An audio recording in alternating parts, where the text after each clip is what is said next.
Hello guys, আসসালামু আলাইকুম। চলে আসলাম তোমাদের সামনে নতুন ভিডিও নিয়ে। আজকে যাকে নিয়ে কথা বলবো সে হলো ফুটবল বিশ্বের সর্বকালের ইতিহাসের সেরা player, the goat, the great, the Lionel Andres Messi. আর্জেন্টিনার একটি ছোট্ট শহর রোজারিও থেকে বিশ্ব চ্যাম্পিয়ন হওয়ার এই পুরো জার্নিটা কিভাবে হলো সেটা নিয়েই তোমাদের সাথে আজকে কথা বলবো। তো চলো শুরু করা যাক। যদি ফুটবল নিয়ে কথা বলতে হয় এবং যদি ফুটবল ইতিহাসের সর্বকালের সেরাদের নিয়ে কথা বলতে হয়, তাহলে সবার প্রথমে যার নামটা আসবে সে হলো লিওনেল আন্দ্রেস মেসি। তার জীবন আমাদেরকে শেখায় প্রতিভার পাশাপাশি সংগ্রাম, ধৈর্য এবং আত্মবিশ্বাস নিয়ে চলতে পারলে জীবনে সকল অসম্ভবকে সম্ভব করা সম্ভব। আর্জেন্টিনার ছোট্ট একটি শহর রোজারিও, সেখানেই 1987 সালের 24শে জুন জন্মগ্রহণ করে ফুটবল ইতিহাসের সর্বকালের সেরা খেলোয়াড় লিওনেল আন্দ্রেস মেসি। ছোটবেলা থেকে যার প্রাণে পণে জীবনের সব কিছু নিয়ে ছিল ফুটবল। মাত্র 11 বছর বয়সে সে তার জীবনের সবথেকে বড় ধাক্কার সম্মুখীন হয়। চিকিৎসকেরা তার বাবা মাকে জানায় মেসির গ্রোথ হরমোনের সমস্যা আছে, যে কারণে সে তার সঠিক উচ্চতা এবং তার শারীরিক গঠন থেকে বঞ্চিত হতে পারে। এই সময় মেসির এই চিকিৎসার জন্য মাসে প্রায় $1000 মতো খরচ বহন করতে হবে, কিন্তু তার শ্রমজীবী পরিবারের জন্য এই খরচ বহন করা মোটেও সম্ভব ছিল না। অনেকেই বলেছিল ফুটবল হয়তো তার জীবনে আর সম্ভব নয়। এই কঠিন সময়ে মেসির প্রতিভা চোখে পড়ে স্প্যানিশ ফুটবল ক্লাব বার্সেলোনার। এই প্রতিভা চোখে পড়ার পরে তারা শুধু তাকে দলে নিতে চায়নি, তার চিকিৎসার সকল খরচও তারা বহন করতে চেয়েছিল। তাই মাত্র 13 বছর বয়সে মেসি এবং তার পরিবার পাড়ি জমায় স্পেনে, এবং মাত্র 13 বছর বয়সে মেসি যোগদান করে ফুটবল ইতিহাসের সর্বকালের সেরা একাডেমি লা মাসিয়াতে। ছোট্ট লাজুক মেসি ধীরে ধীরে বেড়ে উঠতে থাকে লা মাসিয়ায় এবং পরিণত হতে থাকে একজন গ্রেট ফুটবলার হিসেবে। 2004 সালে মাত্র 17 বছর বয়সে বার্সেলোনার হয়ে অভিষেক হয় মেসির, এবং সেখান থেকেই শুরু the great footballer, the goat হয়ে ওঠার গল্প। প্রায় 2 দশক ধরে বার্সেলোনার হয়ে খেলেছেন মেসি। এই লম্বা সময়ের মধ্যে তিনি হয়ে উঠেছিলেন দলের ভরসার নাম, এবং তিনি হয়েছেন এই ক্লাবের সবথেকে সফল খেলোয়াড়। তার পায়ের জাদুতে মুগ্ধ হয়েছে পুরো বিশ্ব। তিনি বার্সেলোনার হয়ে একের পর এক রেকর্ড তৈরি করেছেন। তিনি বার্সেলোনার হয়ে মোট 778টি ম্যাচ খেলে 672টি গোল করেন, এবং এই সময়ের ভিতরে তিনি লা লিগা জিতেছেন 10টি এবং ইউসিএল জিতেছেন 4টি, এবং অন্যান্য ঘরোয়া ট্রফি জিতেছেন অসংখ্য। শুধু দলীয় অর্জন নয়, তিনি ব্যক্তিগতভাবে অর্জন করেছেন 7টি ব্যালন ডি'অর, যা ফুটবল ইতিহাসে সবথেকে বেশি। শুধু গোল করা নয়, গোল করানোর দিক থেকেও তিনি ছিলেন অসম্ভব সুন্দর প্রতিভার অধিকারী।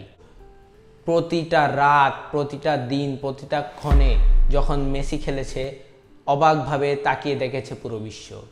তিনি ছিলেন ফুটবলের একজন নান্দনিক শিল্পী, বল বয়ে যার জাদু দেখতে বসে থাকতো লাখো লাখো কোটি ভক্ত। তিনি শুধু নিজের অর্জনই নয়, তিনি তার সতীর্থদের অর্জন বাড়িয়ে নেওয়ার জন্য তাদেরকে অনেক সুযোগ করে দিতেন, যার কারণে তাকে বলা হয় দ্য কমপ্লিট প্লেয়ার।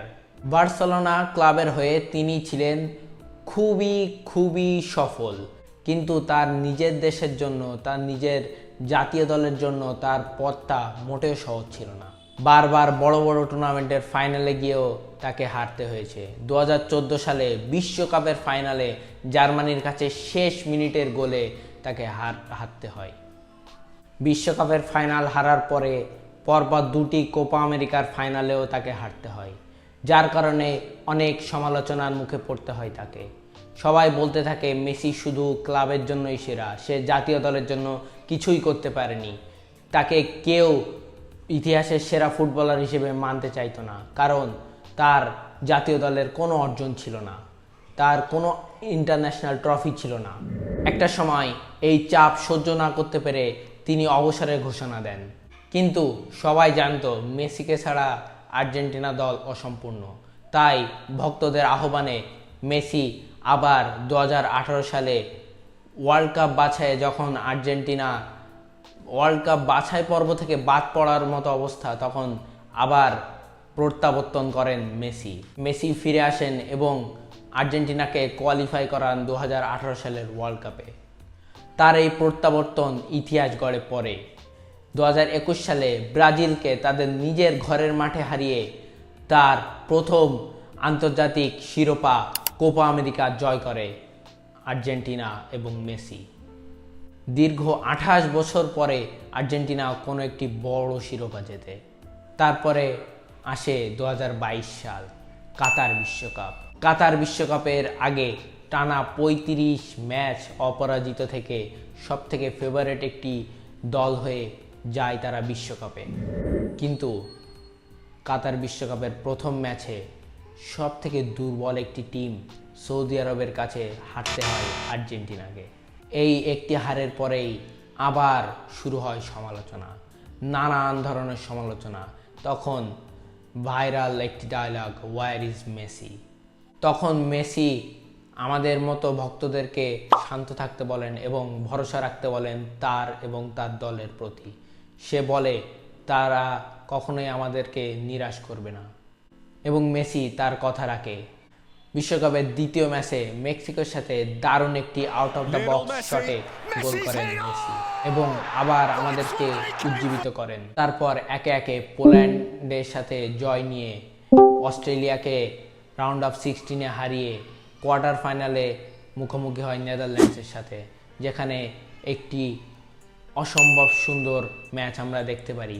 তারপর তারা সেমিফাইনালে মুখোমুখি হয় সেই ক্রোয়েশিয়ার কাছে লজ্জাজনকভাবে হেরেছিল মেসির আর্জেন্টিনা 2018 সালের রাশিয়া ওয়ার্ল্ড কাপে। কিন্তু এবারে আর্জেন্টিনা দল এবং মেসি অনেক আত্মবিশ্বাসী। তারা ক্রোয়েশিয়াকে 3-0 গোলে হারিয়ে ফাইনালে উঠে যায় এবং ফাইনালে তাদের প্রতিদ্বন্দ্বী হয় খুবই শক্তিশালী একটি দল ফ্রান্সকেও হারিয়ে 2022-এর কাতার ওয়ার্ল্ড কাপ জয় করে মেসির আর্জেন্টিনা এবং বিশ্বকাপের সেরা খেলোয়াড় নির্বাচিত হন লিওনেল মেসি। সেখান থেকে আর কারোর সন্দেহ ছিল না যে মেসি একজন ফুটবল ইতিহাসের সর্বকালের সেরা খেলোয়াড়। এই ছিল তার আর্জেন্টিনার জার্সিতে সফলতার গল্প। কিন্তু তার আগে 2021 সালে আর্থিক সমস্যার কারণে তার প্রিয় ক্লাব বার্সেলোনা ছেড়ে তাকে পাড়ি জমাতে হয় পিএসজি প্যারিসের ক্লাবে। তার এই বিদায়ে কেঁদেছিল তার হাজারো হাজারো ভক্ত সমর্থক। প্যারিসে পাড়ি জমানোর পরে সেখানে সে তার বন্ধু নেইমার এবং এমবাপ্পের সাথে মিলে সেখানকার লিগ শিরোপা লিগ আ জয় করে। পরবর্তীতে কাতার বিশ্বকাপ জয়ের পরে 2023 সালে মেসি নতুন একটি চ্যালেঞ্জ নেয়। সে পাড়ি জমায় আমেরিকার major league soccer club Inter মায়ামিতে। আমেরিকার নতুন প্রজন্মকে ফুটবলের প্রতি আকর্ষিত করতে তার এই সিদ্ধান্তটি ছিল খুবই ভালো। মাঠে তিনি যেমন ছিলেন একজন কিংবদন্তি, মাঠের বাইরেও তিনি ছিলেন একজন খুবই ভদ্র, নম্র এবং অনুপ্রেরণাদায়ক একজন মানুষ। তার পরিবার ও সন্তানের প্রতি তার ভালোবাসা এবং তার ভক্তদের প্রতি তার বিনয় তাকে আরও বেশি ভালো মানুষ হিসেবে গড়ে তোলে। লিওনেল মেসি শুধু একজন খেলোয়াড় নয়, তিনি একজন প্রতীক, তিনি একজন আইডল। কিভাবে প্রতিভার পাশাপাশি পরিশ্রম এবং অটুট বিশ্বাস দিয়ে সকল অসম্ভবকে সম্ভব করা যায় সেটা শিখিয়েছেন আমাদেরকে লিওনেল মেসি। এই ছিল লিওনেল মেসির সংগ্রামের জীবনের গল্প। রোজারিওর সেই ছোট্ট ছেলেটি আজ বিশ্বকাপ জয়ী ফুটবল ইতিহাসের সর্বকালের সেরা খেলোয়াড়। আপনি যদি ফুটবলকে ভালোবাসেন তাহলে লিওনেল মেসিকে আপনাকে ভালোবাসতেই হবে। কারণ তিনি তার নান্দনিক পায়ের জাদুতে মুগ্ধ করেছেন সবাইকে। তো আপনি কমেন্টে জানিয়ে দিতে পারেন মেসির সবথেকে প্রিয় মুহূর্ত কোনটি আপনার কাছে, এবং লাইক এবং সাবস্ক্রাইব করে আমাদের পাশে থাকতে পারেন। ভিডিওটি ভালো লাগলে লাইক করুন এবং শেয়ার করে ছড়িয়ে দিন আপনার মেসি প্রিয় বন্ধুদের মাঝে। তো আজকের ভিডিও এই পর্যন্ত, দেখা হবে পরবর্তী ভিডিওতে। ধন্যবাদ। আসসালামু আলাইকুম।